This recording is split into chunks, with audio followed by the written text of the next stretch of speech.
Magandang araw po sa lahat at syempre samahan nyo ako ngayong araw kasi nandito tayo ngayon sa bahay. Kasama ko nga pala si Tukayo kasi may gagawin kaming misyon. Kita nyo naman no, lintik talagang kumaskas. Kaala mo talaga malupit pero totoo malupit talaga. Sa gusto magpagawa nga pala i-PM nyo lang kami no. Malupit kaming gumawa. Nakita nyo naman, di ba, sobrang bilis lang ng pagkaplatada namin dyan kasi kasama namin ng mga wild dogs. At makalipas ang ilang minuto, hinuli na rin yung isang bibi namin para gawin pa ng halian para pampawi ng pagod. Siyempre, nakakapagod din maghalo ng simento. Kita nyo naman si Tukayo, sobrang kinis ng kinana. Talaga naman.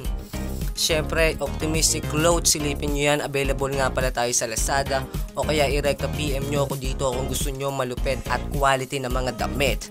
At makalipas ang ilang minuto, natapos na nga palang lutuin ni Vincent yung bibi natin. No? Kita nyo naman, di ba? At siyempre, kakain muna kami at maraming salamat sa pagsama sa akin ngayong araw. Kita-kits tayo sa susunod na video. Yeah!